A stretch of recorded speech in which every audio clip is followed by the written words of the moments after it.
Hey, what's going on, guys? Kalamazi here, and earlier today, Blizzard released patch 11.1 on PTR. With that came tier sets being able to be tested, a new dungeon, Operation Flood Wall, I believe. Ran it. There's a video up on the channel if you want to watch that as well. And this Friday is raid testing, albeit only one heroic boss, but we are now in full swing of 11.1 PTR, which means we can test Warlock Tier Sets. Now, spoilers ahead, if you're an Affliction fan, you're probably used to this anyways, because AF, let's be honest here, it's a meme at this point. Affliction is bugged, doesn't work. So, sorry. When it works, we'll look at it, make a video on it, all that stuff, obviously, but Destro and Demo do, and the interactions they have with talents are likely foreshadowing how and if AF will work with talents like Malignancy, Focus Malignancy, and things like that, for its UA talents and all that stuff. So today we're going to get into that. It's going to be more Emo Destro focused because, well, those work, AF doesn't, but when it does, obviously I'll let y'all know. Last night, a video also went up of the dungeon run, or the dungeon, Operation Floodgate, which is also available on PTR for testing now. Plus 10, we depleted it, it's overtuned, but it's very fun. Check it out. Yeah, channel. Shameless plug.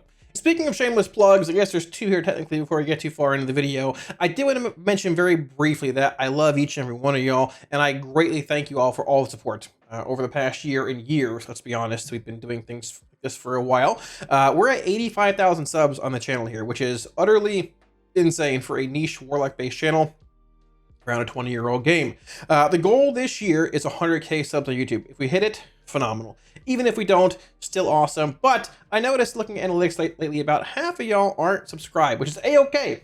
Totally don't want to. I understand I'm a boring Florida man, but if maybe you didn't think about it, slipped your mind, maybe you've been considering it for a while. If you wouldn't mind, if you can find this in the kindness of your heart, maybe consider subscribing to help reach that goal. Just in general, I greatly appreciate it. If not, that's okay too. Alrighty, so we're gonna start off here with Demonology. A lot of questions revolving around Demo's tier bonus. How does the dog work? Does it give cores? Are the Hand of Gul'dans the proc Dreadstalkers 100%? Does it work with Tyrant? How does that all work? Well, thankfully, I'm turning this off first here. That's for Twitch. I have an answer to basically all those questions for you today. Now, we tested out a lot of these things on stream. Malakat did some of his own testing, so we know most of the current synergies between. I'm gonna mute this. These crickets drive me crazy. Goodness. Most of Demo's synergies between the tier set, talents, hero talents, and all of that. So, first off here, whenever you summon your Demonic Tyrant, minute cooldown, you always hit a jackpot. A jackpot summons a greater Dreadstalker. There's Tyrant, and there's the Dreadstalker. So, he is not a regular Dreadstalker. He's bigger. He's basically one of the ones from Legion. He's a big dog. Now, does he work with Tyrant extensions? No. Does he give a core? Yes. He gives a Demonic core whenever he expires. Now, he does not work with Tyrant extension. He also does not work with Tyrant's damage amp. So, meaning this amp here through summon Demonic Tyrant specifically. However, he does work with Abyssal Dominion. Abyssal Dominion is all of your demons. So essentially, he gets 20% from Tyrant, not 35, being 20 and 15 here, like other pets, normal Demo pets do. So he gets 20% from this, but no extension from Tyrant, no 15 from Tyrant. However, he does indeed give a demonic core. Now, the next question is, does he work with carnivorous stalkers? The answer is yes, he does. He does indeed have a chance to chomp and proc carnivorous stalkers, giving you a dread bite, which also does apply Wicked Maw. Let's see if we can get to proc here, actually. I'll send them in real fast. Pull a Tyrant down, send them in. Tyrant out, pet attack. He might proc it here. He does not jump into combat. He does not dread bite when he runs in. There it is. Stalker's proc right there. There's Wicked Maw being applied to all four. If I hand here, watch this. He'll reapply. So I have no dogs out. Hand of Gul'dan has a 100% chance, whenever you cast it, for him to dread bite. Now, if you have two dogs out at the same time, for example, here, I cast these. They're going to jump in. They're going to dread bite. Watch Hand of Gul'dan here. Reapplies. They dread bit. Dread bited, whatever the wording is. Again, this happens every single Hand of Gul'dan. It's a 100% chance. This is a pretty strong bonus in AoE, stat cleave. It's 100% from the 4-piece. The 2-piece, once again, it can proc you a dog naturally, but you're getting a dog every minute. They're Tyrant as well. Now, outside of that, other dog talents. Houndmaster Stratagem, Gambit does not work with the Greater Dreadstalker. However, things like Dread Calling those do actually work. You can gain stacks from Dread Calling here if you're playing it by casting Hand of Gul'dans. If you proc a Greater Dreadstalker, it will consume these stacks, which from what I've heard is actually a net loss in DPS compared to buffing your actual dogs here, which would make sense. So that should probably be looked at. Either way, it would be cool if this worked with that dog and not Dread Calling. So it looks to be a DPS loss, but we'll see where it goes. From what I have heard from Malakath as well, Flame Touch also does indeed work. It is indeed increasing attack speed. Didn't check crit chance. It very likely is. They wouldn't flag one part and not the other. So the gist of it is that he gets basically all talent interactions except for Houndmaster's Gambit from what it seems like.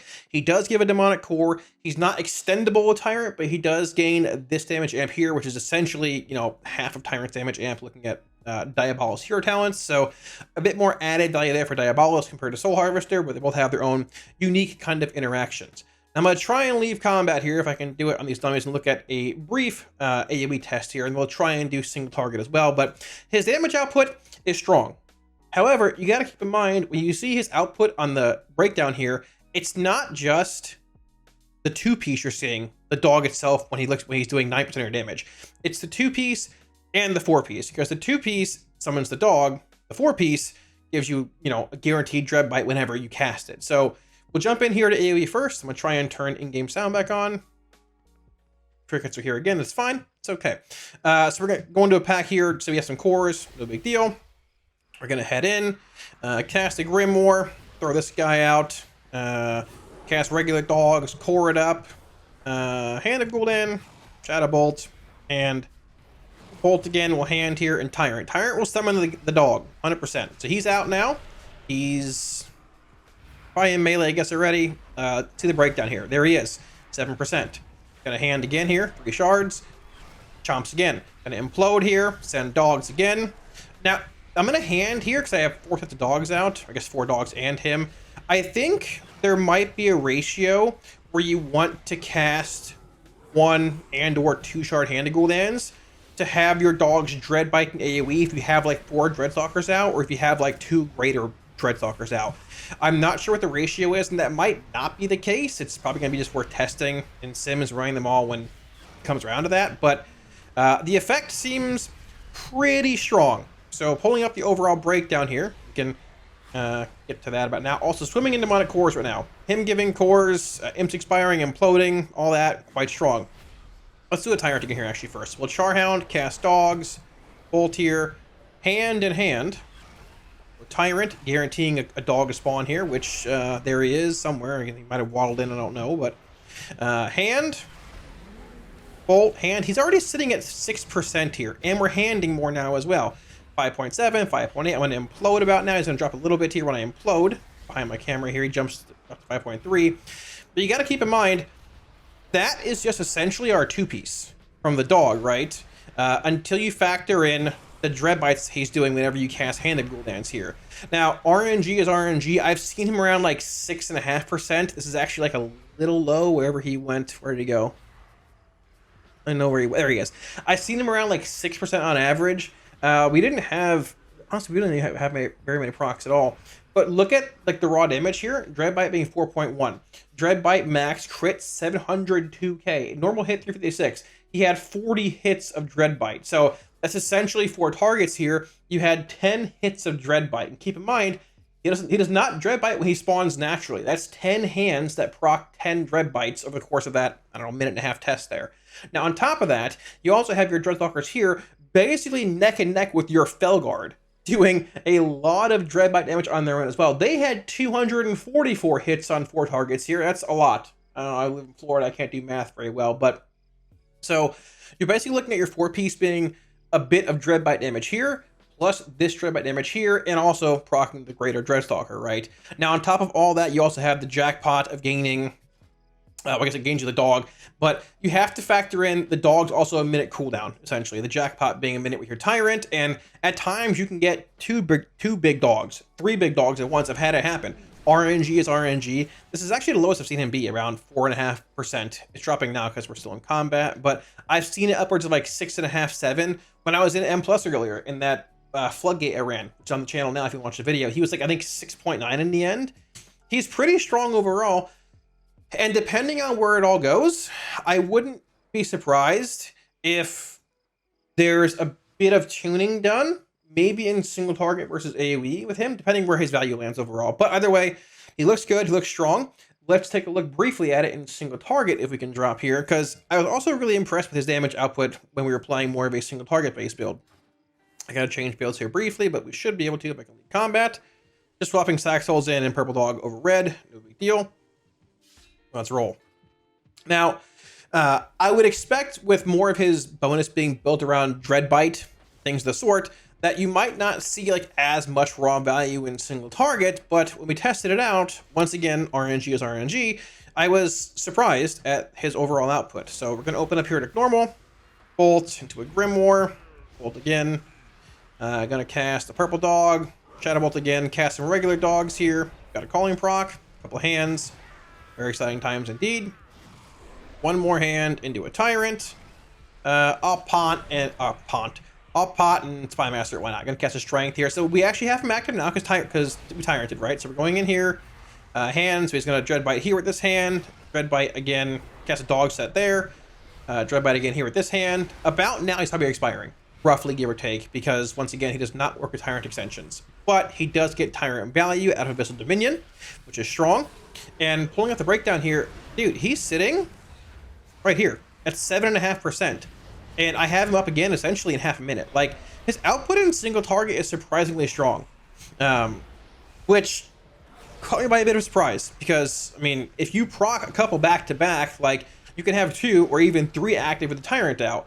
And while that's not like excessively RNG, the fact that you do get Abyssal Dominion buffs on them means that, yeah, I mean, there might be a time where someone's Tyrant in your rage is twice as strong as yours because they had 2 or 3 dogs out and you had 1 just from baseline Tyrant. So we'll see where that goes, RNG wise. We're gonna Tyrant again here.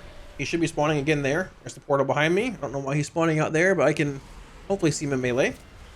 And again, has Strength here. And he's sitting at 5.5, 5.4. But honestly, that in combination with your actual 2-piece buffing your Dreadstalkers, they're my #1 source of damage right now. Like, they're literally ahead of my main pet, like in single target. That's pretty impressive, I'd say, overall, right? You know, and once again, RNG is RNG. I've seen him higher, honestly, than this usually. Just might not be proccing many at this point. But his damage output seems pretty strong. And it's sort of hard to break down and show exactly what you're getting in, like, single target versus AoE, because you have a baseline amount of Dreadbite damage anyways, just from dogs being cast and such. But I've been pretty impressed with the build and testing, or I guess the tier set and testing. So I do want to cast one more Tyrant to show you guys where he spawns and how he waddles into melee if I can do it here. So I'm going to zoom in a bit. We're going to Tyrant like now. This is not a good setup. I'm just doing hitting buttons, but Tyrant here. He should spawn out of a portal. He should be spawning right there. I don't know where he is, but you can see him in here with these shaman dogs. He's standing right there. So there's his face. Just thrashing around. Just doing his thing. I don't know what he's doing, but he's doing some damage, is all I know. So the bonus is pretty sick. It's pretty cool. A little bit of RNG, but if you actually had Tyrant extending them, that would be excessive RNG. Almost to the point of where it was like in Aberrus, where you had another portal RNG and all that. I'm actually happy that Tyrant does not extend them, but there is talent synergy, Tyrant synergy, or like hero talent synergy and all that. So that's a positive, even though we don't have AF working this week's PTR build. With that being the case, I'm assuming it will likely work with things like Focus Malignancy and all that, but you gotta wait and see.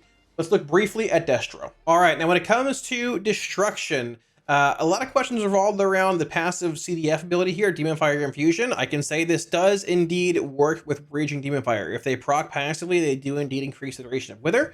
To a similar extent, our tier bonus also, if it procs, your 2 set, does also indeed increase the duration of Wither if you're talented into Demon Fire, Raging Demon Fire, whether you're playing this or this. Now, I will say that, we'll look at it in a minute here, there are 2 bugs currently that are actually pretty big. #1, you might see here in a minute, if your tier set procs, it has a chance to just go attack a random mob across the zone. Like, it might just randomly throw a Demon Fire bolt at some mob, like, in the next zone over. It flies in random places and pulls things out of combat. Obviously a bug, needs to be fixed. #2, and you'll see it here in AoE in a sec, is that Wither is bugged with Pandemic, which is like, essentially, I don't know if it's a bug on retail now, I should know this. It was a bug during beta, but essentially what happens with Wither is that if, I can probably do it right here, actually, let me see. If a target has stacks of Wither on it, and you cast Wither to refresh, let me just see if I can get a stack on this, basically, here. And you cast Wither to refresh, like, basically cast it now. 2 stacks here, watch this, you see? It pandemics. It gives me 28 seconds in the Wither, right? Because it has 3 stacks here. The dummy's bugged. It always has stacks. It doesn't go away. I don't know why. Now watch these dummies here. These have no stacks. Try and refresh your pandemic. 20. Refresh again. Why isn't that pandemicing? 20. I don't know. I don't know. The bug is that if Wither, you can see over here again, refresh over here with 3 stacks. Full pandemic. If Wither, and once again, now here, watch this. Pandemic. If Wither does not have stacks, the ability will not pandemic. It'll just refresh in 20 seconds. That is a very large issue and deal because of our tier set, just in general, CDF. This is your tier set here as well, procking, just flying over the place. Because of our tier set giving you Wither extensions and all that, and also an issue with just CDF and the passive ability here, right? Not being able to pandemic Wither, or I think just Wither at this point, not immolate, means it gives you much less leeway to keep them extended long enough with Demon Fire Infusion or CDF in between Cataclysm cast. With Demon Fire Infusion and your tier bonus, there's a decent chance you can keep Withers maintained permanently by just, casting abilities, right? Cast Cataclysm on cooldown to refresh for the longer duration. This will proc passively. Your tier set will proc passively as well.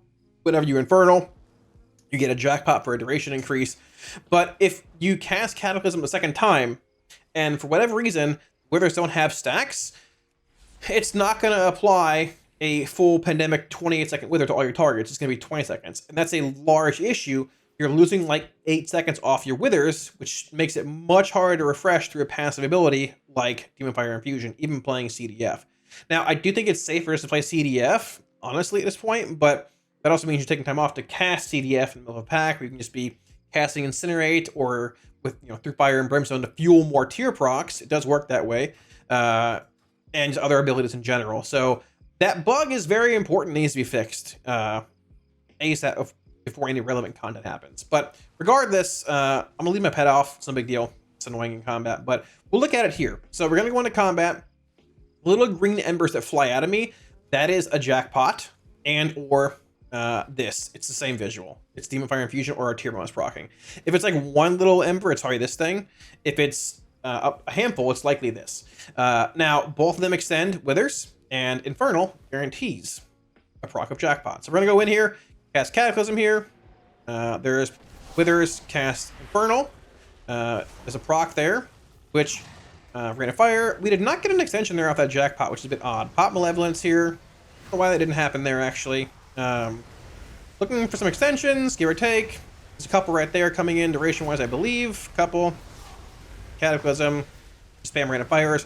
Some procs coming in here. Not a crazy amount, but you can see it being increased by like a second, half a second, more than a second, second and a half, 2 seconds here. And it cuts it very short. Now, I can basically cat here and save them. I don't know why not all the abilities are granting like extra duration. If you noticed here, this one pandemicked, this one did not. So look at the duration difference here, right? 15 to 20, and look at my Cataclysm CD. It's at 16. That is the difference, or that's the reason why the bug is so important, it needs to be fixed, right? Unless I get really good RNG on jackpots and passive CDF procs here, I can't extend this Wither or this Wither here. But these two will extend. All right, so now, I mean, we got lucky. We can Kata basically now. Look at how close these are to falling. About to fall, about to fall. But these two are chilling because they got a pandemic refresh because they had a stack on them, right? It makes it very close with the bug being around. I don't think every bolt was extending. I don't really know as to why. Like, I cast my Infernal there, but I didn't really see a jackpot. But then again, some just fired there and extended, so I don't really know what's happening there exactly. But either way, there's that. And then if they fix the pandemic bug and maybe increase the proc chance a little bit of the actual like tier set or this, it's likely enough to maintain Withers permanently. But it's sort of odd. And I'm not sure if they'll end up going that far to do that. The safer play, I think, is just to play CDF still. You can play a CDF over this unless the other ability becomes way better and damage is better passively. CDF gives you that consistent button you can hit every time. I put up a Kata, I can CDF, and that is that. And with that being the case, you don't really have to worry about the Wither bug because like you're just refreshing them via extensions anyways, right? Like if you go into this pack, You just Kata, Infernal, Malevolence, throw a Rain, CDF, and watch the extensions come in. Like, you're basically at Pandemic at that point anyways. And that's the reason as to why it doesn't really matter a whole lot on retail right now, because you're playing CDF, right? I mean, look at my Kata, look at the duration here, and look at CDF. They're basically back around now anyways, to be refreshed, and we're chilling, you know? So I can go CDF again right now, or extend them all, and we're chilling. And I have Kata in 3 seconds here, right? Which gives me plenty of time to refresh all these. So we Kata here. They will all, except for that one, get Pandemic. You can see, yep, 3 are long, 1 is short. Doesn't really matter, because I can just CDF a bunch of times and extend them to the next Cataclysm. So that's the main reason why it isn't a big deal really on retail, because you have CDF. But if you're looking to make the passive CDF better, we gotta fix that bug, and we probably have to increase the proc rate or something a little bit if you want to make them permanent, right? Once again, with CDF'd, and they're all basically in, like, Cataclysm range. The one on top's not, but whatever. It is what it is. Just an example, right? So that is that. So I think it's good. It might be a bit of a low proc rate. I'm not totally sure, but it's close. Besides that, a couple other things changed here. Havoc's just longer baseline-wise. Very cool. The actual rain of fire you place on the target and not like with your cursor. I haven't even tried it yet. Actually, we can do it right now. I've heard that it's bugged and it's not giving burn to ashes stacks, which I think that sort of makes sense because it's sort of a weird color compared to my green one, which is from my Tome of the Lost Legion. And besides that, you also have the rifts down here. Now, the rifts, unfortunately, Ripper is just way too subpar when it comes to proc rate.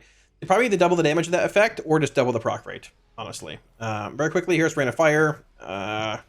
My mouse is over here. Probably should just pull it on my spellbook, actually. Actually, how does this work? Let me see. I have my macro here still. There's my target. Yeah, cast over there. But there's no burn to ashes stacks, which I am playing. That is indeed bugged, but once again, sad.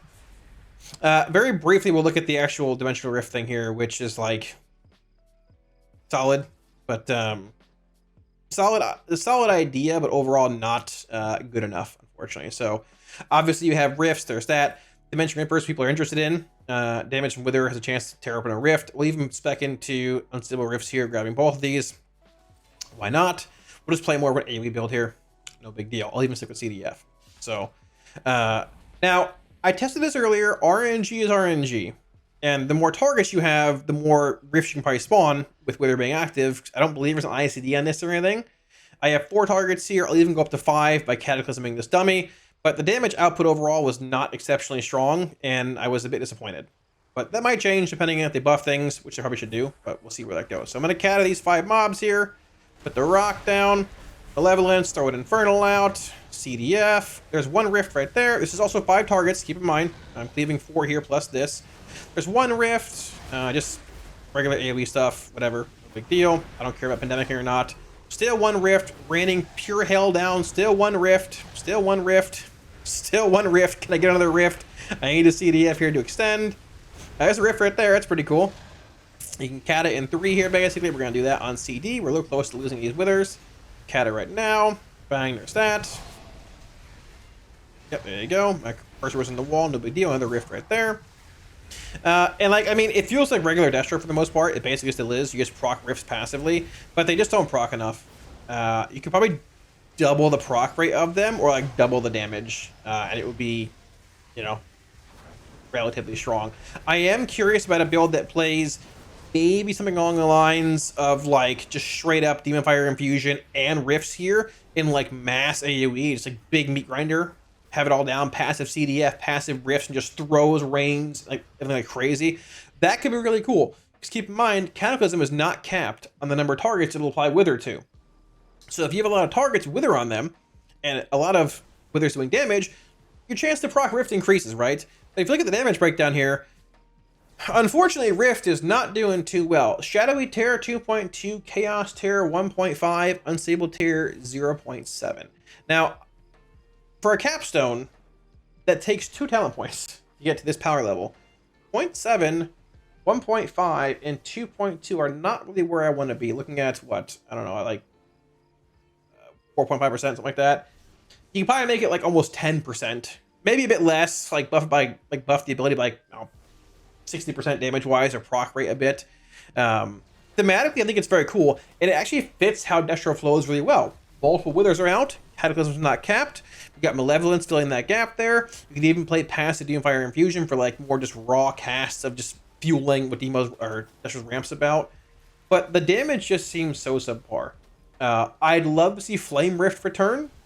Just you can just bake this honestly into Rift itself, put it into both these, it doesn't really matter, and just bring back Flame Rift. That'd probably help at least, maybe buff the damage, bake this into here, buff the damage, and bring back Flame Rift. That'd be really cool.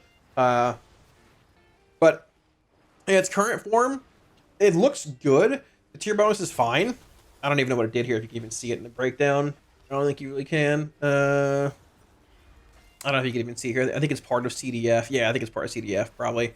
But either way, doesn't seem terrible. The extensions are there, with like the Wither Bug being in place, not every proc extending via Raging Demon Fire and things. A little finicky, but there's definitely a lot of synergy here, and I'm sure it'll feel good to play with. And in the end, the power level's sort of there. It's not like it's terrible.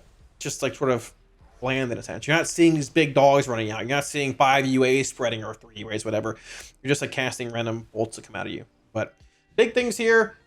Wither Bug Pandemic needs to be fixed, high priority. And then the set procking and pulling mobs across the zone that you aren't in combat with needs to be fixed too. It's hard to play in dungeons when you're pulling the whole dungeon when you shouldn't be. So thanks for watching, guys. Hope you enjoyed the video. If you had any questions about Demo or Destro, unfortunately no AF today. Hopefully it helped answer those questions for you. Once again, whenever AF is working, which will likely be the case probably next week, we'll look at it more in depth. I've got a lot of questions about that with interactions, focus malignancy, talents, all that with UA. And we'll go from there. If you guys want any week orders, add-ons, or anything you saw in the video, links to Twitch, Discord, and the website down below, as well as a link up here in the video. And yeah, feel free to grab those. Also, a huge shout and thank you to and thank you to all my patrons. Thank you for all the support, guys. Like always, I greatly appreciate it. Thank you, thank you. If you're looking at supporting on Patreon, also a link up here as well as down below in the description. I said that, I mean, we looked at it for the most part. It looked like Demonology was probably the strongest bonus, followed by Destro and AF. I think that's likely still the case after today's testing. Demo seems strong, but it's not like OP level of strong, but it's good. You know, I don't know where other classes stack up with their tier bonuses, but if it's anything like last tier, it's probably one of the stronger ones. Most of them are pretty bland, but not a bad thing. We'll see where it goes. Very curious to see if AF works with other talents to interact with UA. I assume it does, but hey, we'll see what happens when we get there. I would also assume we're getting more class changes in general over the course of PTR.